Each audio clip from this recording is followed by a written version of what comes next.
십자가에 못 박혀 돌아가시고 난 다음에 3일 만에 이제 부활하시죠. 부활하시고 난 다음에 40일 동안에 이 땅에 계십니다. 이 땅에 계시면서 여러 제자들에게, 많은 사람들에게 나타나서 보이시고, 그 다음에 이제 승천하십니다. 예, 승천하셔서 그분이 이 땅에서 해야 할 모든 사역들을 다 하시고 하나님 나라로 올라가시게 되는 것입니다. 가시는 것은 메시아, 그가 메시아이기 때문입니다. 그런 메시아는 온 곳으로 간다. 나는 늘 사라진다. 나는 사라지다. 너희가 나 오는데 올려도 보지 못한다. 너희가 나를 보지 못할 것이다. 그것이 바로 누구냐면 바로 내가 메시아인 증거이다. 메시아는 온 곳으로 가는 것이다. 예. 너무 논리적이죠. 예. 너무 논리적. 이거 생각하면은 그래, 그가 하늘에서 이 땅에 오셔가지고 성령을 통해서 잉태하셔서 그래가지고 처녀의 몸으로 이 땅에 태어나게 되시고, 그리고 난 다음에 그 하늘로부터 오셨기 때문에 올라가시는 건 당연한 것입니다. 근데 그가 원래 하나님이시기 때문에 그가 이 땅에 왔었을 때의 그 초라한 모습이 아니라 이제 올라가시면 어디에 계신다? 하나님 보좌 우편. 예, 이것을 우리가 잊어버립니다. 이 하나님 보좌 우편, 그 권능의 우편에 계신다는 것들을 아주 강조하면서 계속해서 성경에 끌고 와가지고 어디까지? 계시록까지. 그가 끌고 가고 지금 현재까지도 그분은 어디에 계세요? 하나님 보좌 우편에서 하나님의 나라를 계획하며 그의 그 성도들을 응원하며 붙들고 가는 것입니다. 그분이 바로 그 하나님 보좌 우편에 계신 것입니다.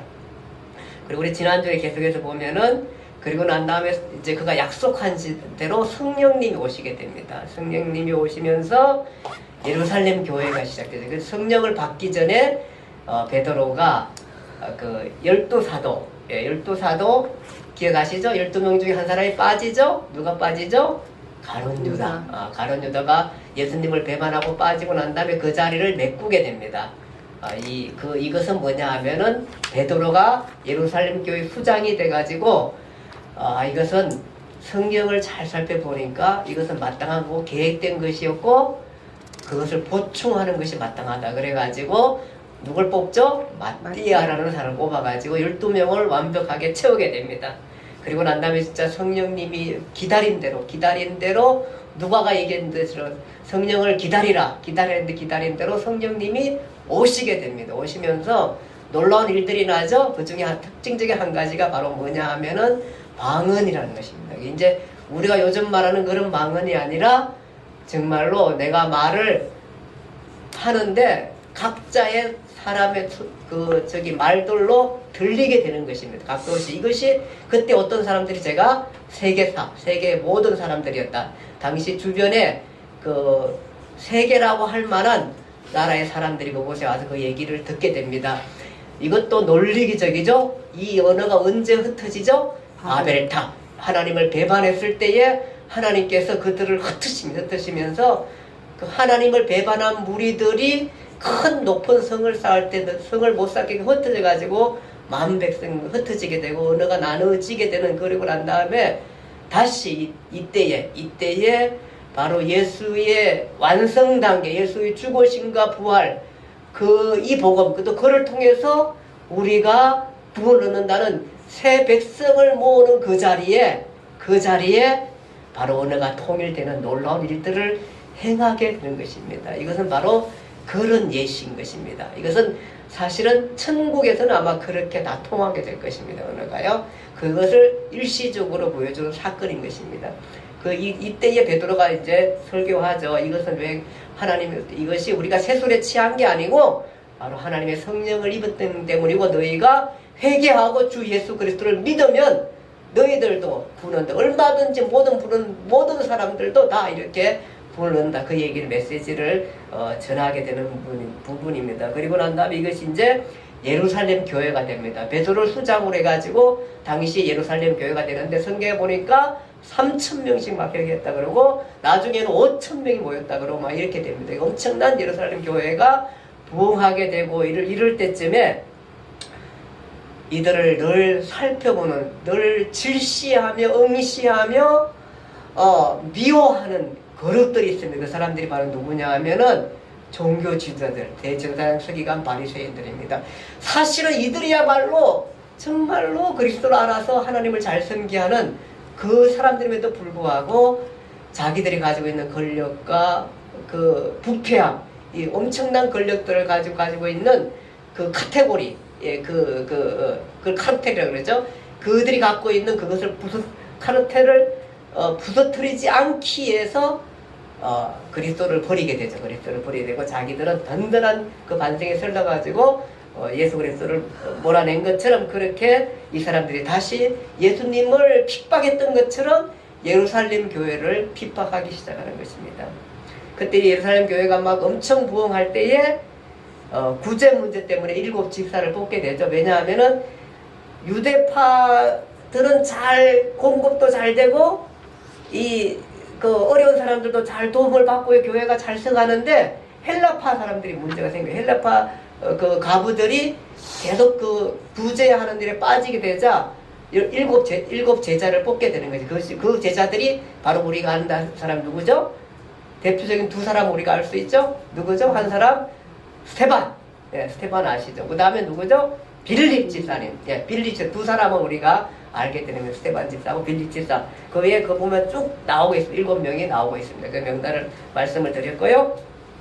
자, 이제 오늘은 이제 본격적으로 이 대제사장 그룹들이 예루살렘 교회를 핍박해가지고 예루살렘 교회가 완전히 흩어지게 되는 것입니다. 그러니까 유대의 그 지도, 대제사장, 서기관, 바리새파 이런 그룹들에 의해서 이 교회가 아주 큰 핍박과 환란이 일어나게 됩니다.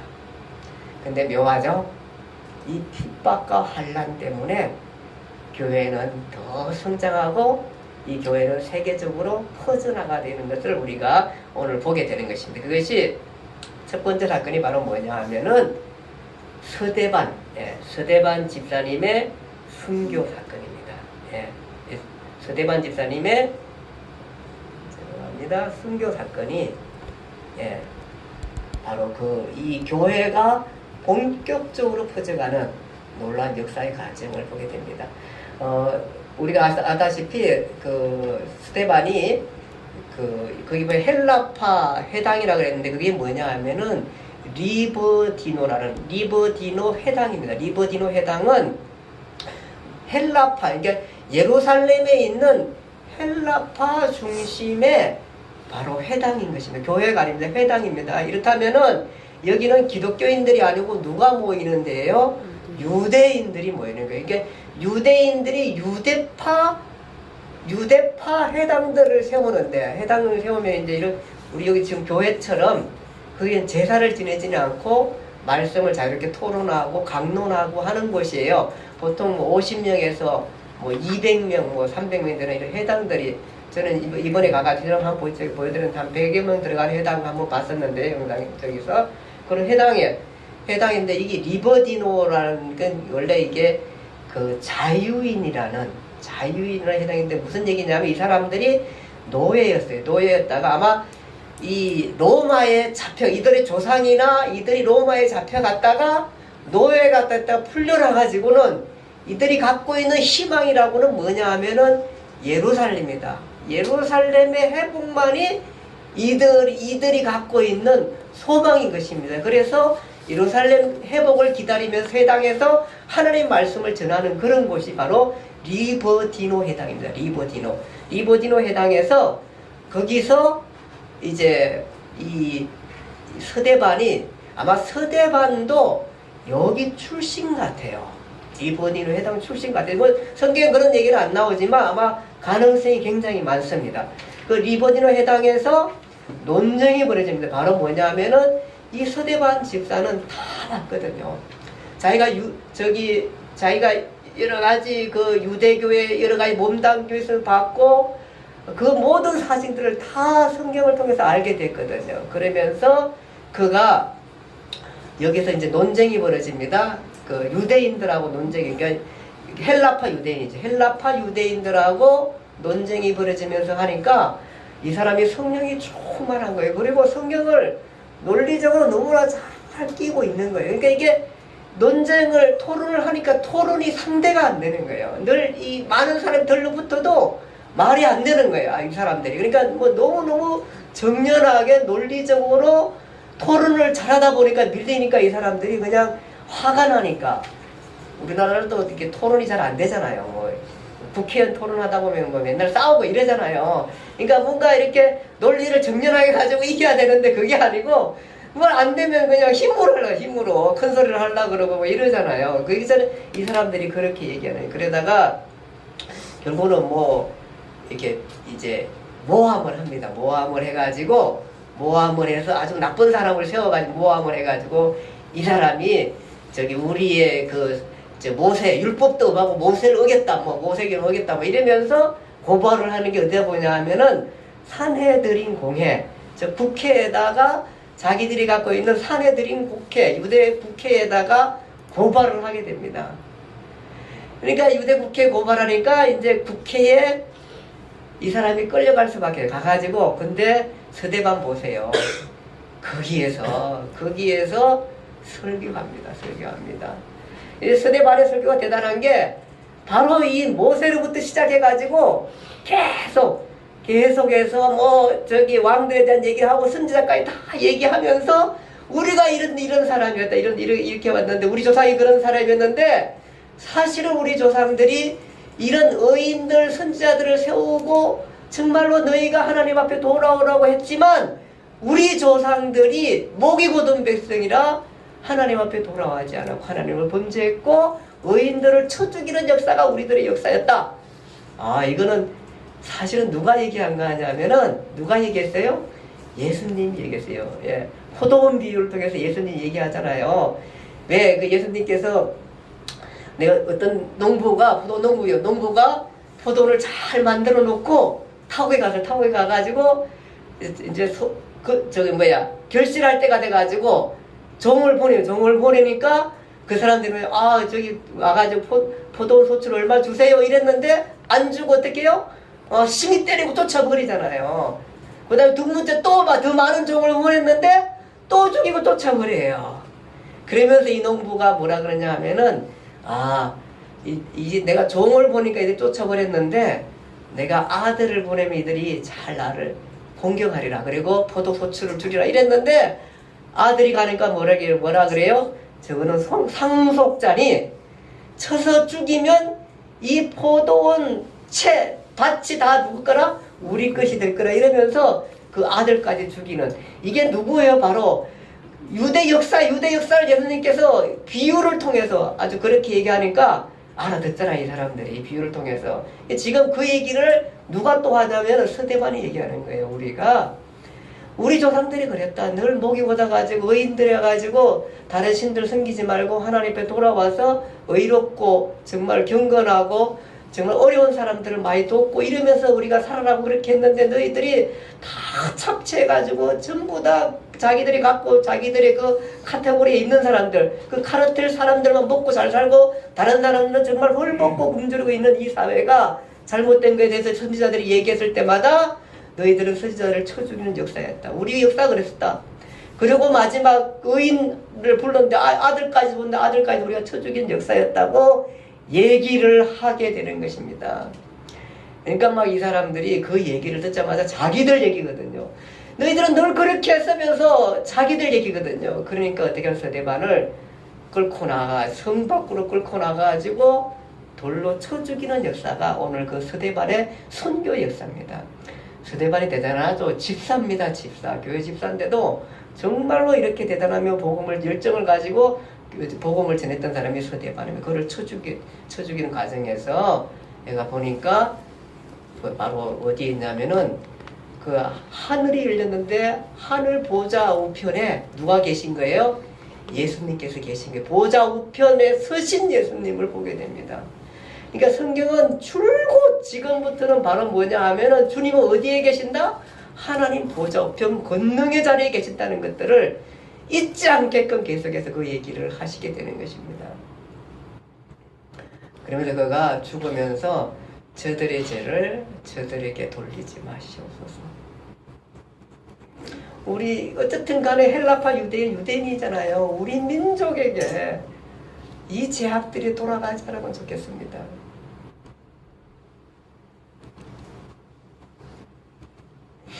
그래가지고 이제 스데반이 쳐 죽게 되면서 돌아가시게 되는 것입니다. 그리고 난 다음에 이제 스데반이 죽었으면은 잠잠할 줄 알았더니 스데반이 죽고 나니까 이제 교회가 널리 퍼지게 되는 것입니다. 그 영향력이 첫 번째로 그 세계 방향으로 흘러가게 되는데 그 방향이 이것입니다. 하나는 여기에 사마리아 교회가 생기게 됩니다. 사마리아 교회가 생기고 이쪽에 사울의 회개와 다메섹 전도, 다메섹 시리아죠. 시리아 쪽에서 이런 놀라운 사울의 회개가 일어나게 되고 하나는 수리아 안디옥 교회가 생기게 됩니다. 이 세 가지는 굉장히 중요한 사건들입니다. 자, 이 세 방향 중에 첫 번째가 바로 뭐냐 하면은 볼게요. 예, 파장이 이렇게 커가고요. 예. 이제 이렇게 되면서 첫 번째가 바로 빌립 누구냐 하면은 빌립 집사님입니다. 7 집사 중에 한 사람 빌립 집사님이 여기서 이제 핍박이 일어나니까 어디로 가게 되냐면 여기에 사마리아에 들어가요. 사마리아에 들어가서 복음을 전하게 되는 것입니다. 그러니까 이 너희가 성령을 받으면 예루살렘과 유대와 사마리아와 땅 끝까지로 내 증인이 되었다고 했는데 예루살렘에 핍박이 없으면 예루살렘에 모여가지고 그 사람들이 또 아웅다웅하면서 또 그렇게 하면서 또 싸우고 부패할 수도 있어요. 그 큰 교회가. 그런데 거기에 근처고 핍박이 일어나면서 바로 이제 흩어지는데 그 중에 하나 빌립이라는 집사님이 어디로 가냐 하면은 이 사마리아입니다. 사마리아는 우리가 알다시피 역사적으로 여기는 범죄한 나라, 그 불량한 나라 이래가지고 유대인들이 이 사람들을 상대 안 하는데 빌립 집사는 복음을 합니다. 이제는 유대가 아니라 뭐야? 땅끝까지 복음을 알고 이 사마리아 지역에 들어가게 됩니다. 사마리아 가가지고 거기 가서 이제 복음을 전하자 사마리아에서 복음을 전하자 그 사마리아 사람들이 그 예수님 거기서 뭐 중풍병도 고치고 그 다음에 못 걷는 자도 낫고 더러운 귀신들이 막 소리 지르면서 나가면서 이 사마리아 성에 막 큰 기법이 있게 되는 것입니다. 큰 기법. 예수님도 여기 가서 복음을 전했죠. 사마리아에서 수가성 여인 보잖아요. 근데 그 큰 기쁨이 임하게 되고 그렇게 됩니다. 그러다가 그 여기에 사마리아의 마술을 잘 부리는 박수무당이 있어요. 박수무당인 그 시모라는 사람인데 그 사람도 이 사람이 사마리아에 큰 영향력을 미치는 사람이 무당으로서 근데 그 사람도 예수 믿게 되고 막 이런 것들을 보게 되는 것입니다. 그러면서 이 사마리아에 교회가 설립이 되고 이렇게 되는 것입니다. 그리고 난 다음에 이 사마리아가 이렇게 막 그 예수를 믿게 되려고 하니까 이 사마리아만 또 유대가 아니고 이방이거든요. 이쪽 이 사람들 생각에는 이방에도 뭐 예수 믿게 되니까 이 예루살렘에 있는 교회가 대표를 보내요. 대표를 누가 하면 베드로와 요한을 보내면 요한을 가서 보내가지고 사마리아에 가니까 막 예수를 엄청 사람들이 많이 믿게 되는 거야. 그러자 이 사람들이 가서 안수하니까 성령님이 은혜롭게 막 임하게 됩니다. 그러자 그러니까 초대교회에 바로 일어났던 그 성령의 역사가 사마리아에도 일어나면서 이 베드로가 굉장히 놀라워합니다. 이게 그래 맞아. 이제 성령은 우리 유대에만 머무는 게 아니라 사마리아에도 임한다는 베드로에게 아주 큰 깨우침을 줍니다. 이렇게 해서 베드로가 놀랍게 해서 사마리아 교회가 예루살렘 교회, 사마리아 교회가 서가게 됩니다. 근데 빌립은 거기에서 그치지 않습니다. 빌립이 가사라는 데 가서 이제 이쪽으로 내려갔는데 더 내려갔어요. 밑으로 내려갔는데 가다 보니까 거기에 누가 지나가냐면은 그 에티오피아 여왕의 그 국고를 맡은 그러니까 지금 같으면 재정부 장관 재정부 장관 되는 국고를 맡은 네시가 말을 타고 지나갑니다. 에디오피아입니다. 아프리카입니다. 아프리카. 말을 타고 지나가는 사람을 만나게 됩니다. 근데 이 사람이 여기 이 사람이 이쪽으로 왔다 갔다 하고 아마 무역에 관심이 많았으니까 재정인들이니까 보니까 어때 갔다 갔다 하다가 이 사람은 예수의 복음을 들은 거예요. 복음을 듣고 이사야 53장을 읽고 있습니다. 읽고 있는데 도대체 이게 무슨 얘기인지를 잘 모르겠는 거야.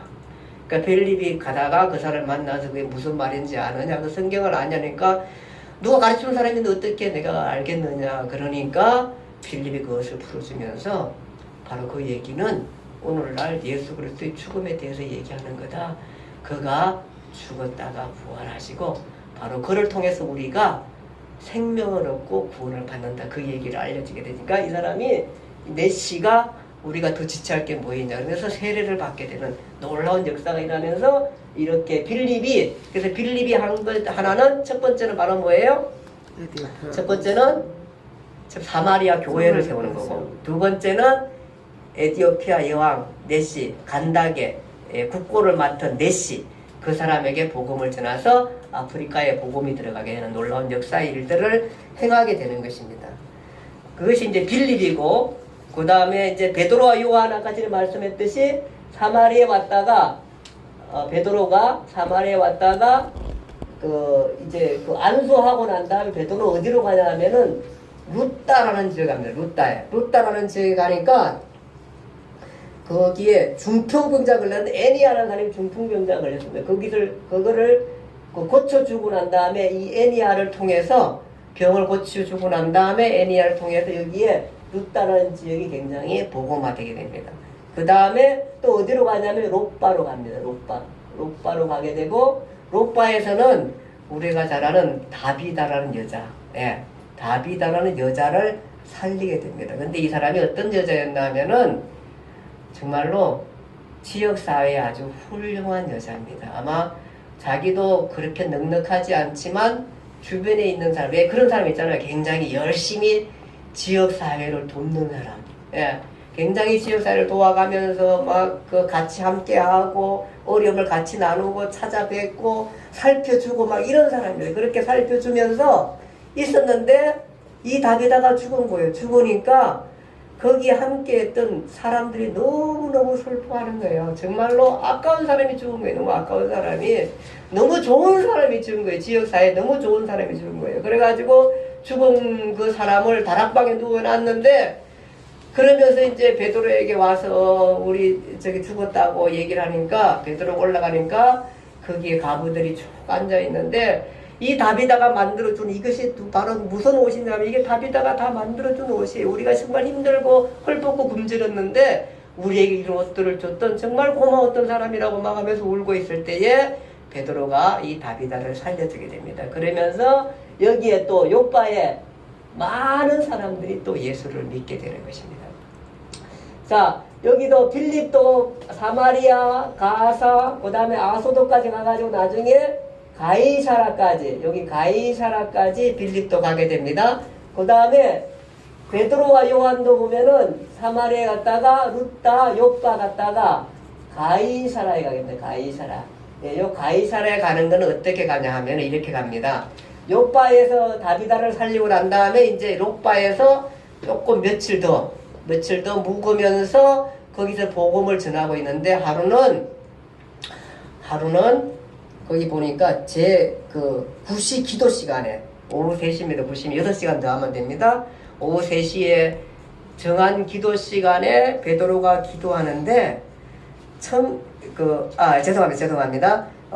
베드로가 아니고 일단 가이사라에 있는 고넬료가 뭐냐면 가이사라에 있는 고넬료 여기에 가이사라는 지방에 백부장 고넬료가 있어요. 백부장 고넬료가 있었는데 이제 여기는 시몬은 요빠에 머물고 있었고 가이사라의 백부장이라는 얘기는 100명의 군사를 거느리고 있는 로마의 군대 장교입니다.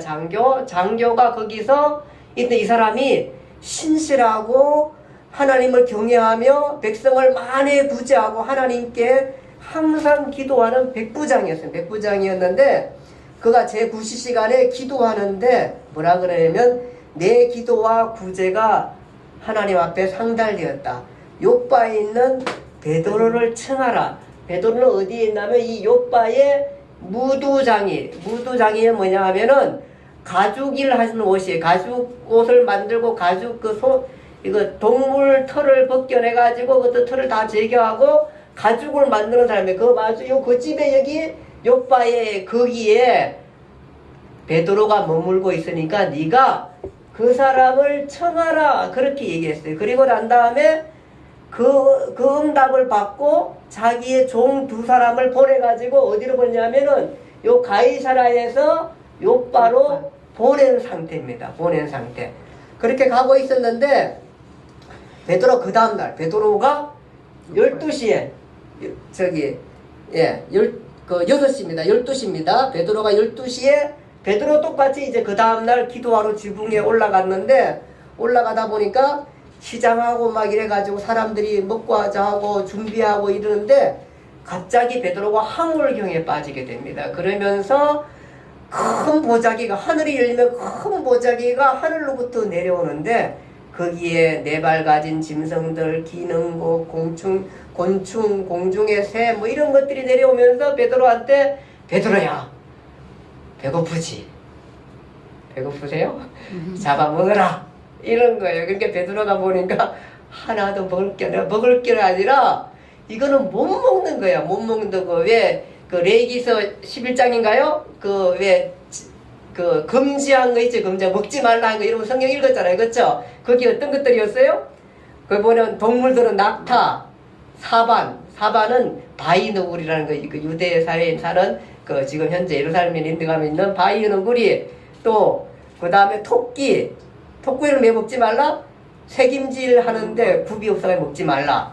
그 다음에 돼지는 먹지 말라. 새김질 하는데 새김질을 못하고 되새김을 못하고 굽을 있지만 먹지 말라 그래가지고 이런 것들을 먹지 말라. 도마뱀, 두더지, 카멜레온 이런 거 먹지 말라고. 새는 독수리, 솔개, 물소리, 말똥가리 종류, 까마귀 종류, 타조 종류, 올빼미, 부엉이, 항새, 백로, 박쥐 우리 거의 다 안 먹는 거죠? 아마 그래서 안 먹었던 것 같아요. 근데 우리가 다 좀 먹어요. 다조 잡아먹어요. 어쨌든 간에 이런 거 먹지 말라. 물론 이제 신약에 와서 예수님께서 다 모든 것들을 우리가 유대사회에서 하는 건 아니잖아요. 근데 지금 학자들도 건강을 위해서 먹지 말라는 것들이 많이 성경에 포함돼 거의 다 그렇게 된다고 얘기를 해요. 그렇게 하고 그 다음 물고기는 뭐죠? 지느러미 없는 거. 그 다음에 비늘 없는 거. 이런 거 먹지 말라. 곤충 날개가 있지만 뛰어다니지 않고 기어다니는 거. 습한 데 사는 거 막 왜 있잖아요. 막 습한에 막 지네라든지 막 이거 우리 보면도 먹지 않는 거잖아요. 그런 거 먹지 말라. 근데 그런 것들이 막 바구니 한층 가면서 먹으라는 거예요. 그러니까 베드로가 기가 차죠. 기가 막 질려가지고 아니 하나님 주님 이거 어떻게 성경에 그만한 걸 내가 먹습니까? 못 먹습니다. 그럼 못 먹습니다. 그러니까 또 내려오는 거예요. 그러니까 베드로가 그래 아니 하나님께서 금지한 걸 내가 유대인으로서 내가 얼마나 음식을 잘 지켜왔는데 이거를 먹습니까? 또 못 먹는 게. 3번째까지 그래 3번째까지. 야 근데 이게 3번 하면 베드로는 늘 3번 하면 뭔가 캥기는 게 있어요. 캥기는 게 3번 예수님을 부인했거든요. 그러니까 3번째 얘기하니까 끝나고 나서 근데 이게 도대체 무슨 얘기일까? 내가 기도하러 올라갔다가 이 한상을 봤는데 아니 그 성경에 하나님 자신이 먹지 말라고 한 거를 아들은 먹으라는 건 도대체 무슨 얘기일까 하고 고민하고 있습니다. 고민하고 있는데 그때 누가 도착해요? 고넬료가 보낸 2사람이 여기 욥바에 있는 도착하는 거야. 그러면서 이제 얘기를 하는 거야. 우리 주인이 하나님을 경외하고 그 다음에 금식하고 기도하고 또 많은 사람들을 도와주는 이런 좋은 정말로 우리 장교입니다. 근데 기도하다가 당신이 욥바에 있다가요 청해라고 하나님께서 말씀하셨습니다. 이제 베드로가 고민하고 있던 차에 하나님께서 말씀하십니다. 네가 사람들이 너한테 갈 거다. 그럼 걱정하지 말고 따라가라. 사실 왜 따라가기 어려워요? 이 가이사라입니다. 가이사라 로마의 지휘관들이 있는 여기가 그런 데인데 그 길을 이제 따라가려는 겁니다. 그리고 이방 사람이잖아. 유대인들은 이방 사람들과 상종해요, 안 해요? 안 하잖아요. 근데 보낸 사람이 누구냐 하면은 이방 사람이에요. 무슨 얘기예요? 이 음식 차만 먹으라는 얘기가 무슨 얘기예요?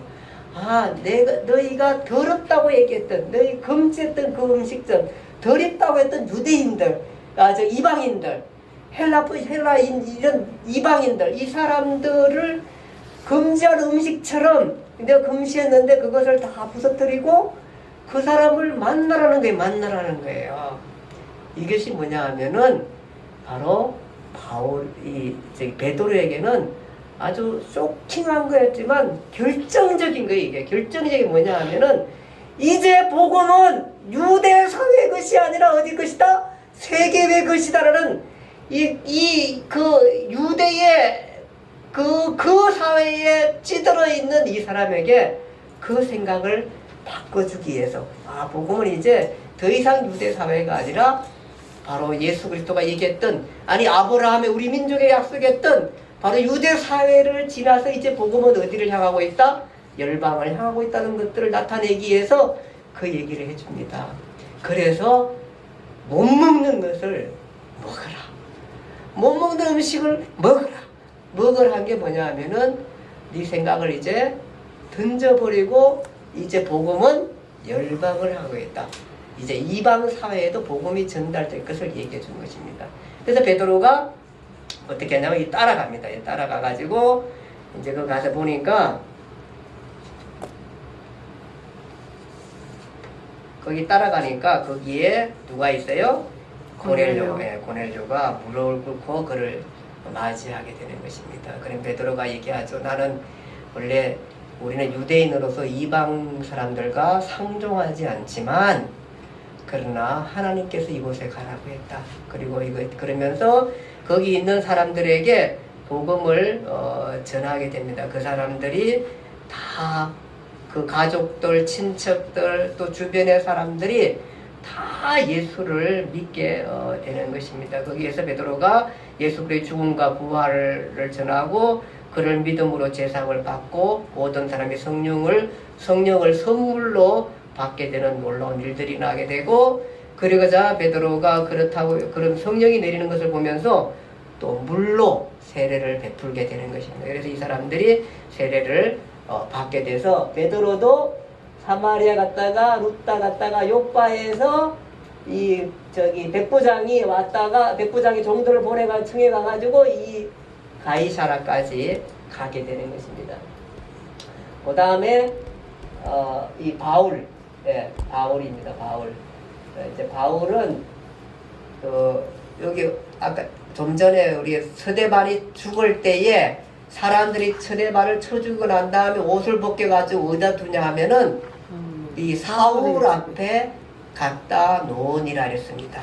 사울이 어디 있었는지 모르지만 어쨌든 지금 예수 부흥 운동이 예루살렘에 막 엄청나게 나면서 이게 그래서 이 교회가 예루살렘 교회 본교회 남아 있고요, 사마리아 교회, 이쪽 편에 안디옥 교회, 이쪽 부부로까지 이런 데까지 다 복음이 들어가는 놀라운 일들을 행하게 되고 지금까지는 이제 복음이 누구의 중심이었냐면은 베드로 중심이다. 예루살렘 교회를 대표하는 베드로 중심이었지만 이제 다음 주부터는 복음은 어디로 간다? 어디로 가면 바울 중심으로. 그래서 하나님께서 바울을 이방인을 위한 사도로 세우게 됩니다. 이 바울이 엄청난 일을, 원래는 이 바울이 예수 믿는 예수 운동을 종식시키기 위해서 온 사람입니다. 이 사람이. 근데 이 사람을 통해서 이 사람을 거꾸로 틀어놓고 이 학식 많은 사람, 철저한 유대주의자들을 항복하게 만들고 이 사람을 통해서 이제 복음은 땅끝까지, 로마까지, 당시에 땅끝은 이제 로마인데 로마까지 바울이 복음을 전하는 놀라운 일들을 행하게 되는 것입니다. 자, 거기 마무리하는 부분 한번 같이 읽어볼까요? 마무리하는 부분 109쪽. 네, 그 세대반 순교의 결과를 통합하는 부분은 지금 이거 똑같은 겁니다. 이 얘기입니다. 여기 부분들이고요. 자, 한번 같이 읽겠습니다. 시작. 빌립의 사마리아 교회 개척은 베드로로 하여 전도를 하게 했고 그 결과 보니까 각자 성경의 저자들이 다 있지만 성경의 진정한 저자는 누구라? 하나님이시라. 예. 하나님이 성령을 통해서 성경의 기록자들의 감시하시고 감독하시고 일일이 살피셔서 꼭 필요한 메시지들을 담게 하신 게 바로 성경입니다. 그것이 이렇게 논리적으로 되어 있습니다. 이제 복음은 딴 것이 되어가고 그 딴 것까지 복음이 오늘날 이 한국까지 오게 된 것입니다. 이것이 얼마나 놀랍고 감사한 일이 아닙니까? 정말 복음 이것이 생명을 주기 때문에 생명이기 때문에 오늘날까지 이렇게 왔습니다. 여러분 여러분과 제가 감사한 것은 바로 그 은혜 속에 있다는 것입니다. 죽음을 초월한 은혜 속에 여러분과 제가 있는 것입니다. 기도하겠습니다. 하나님 아버지 은혜와 사랑을 감사합니다.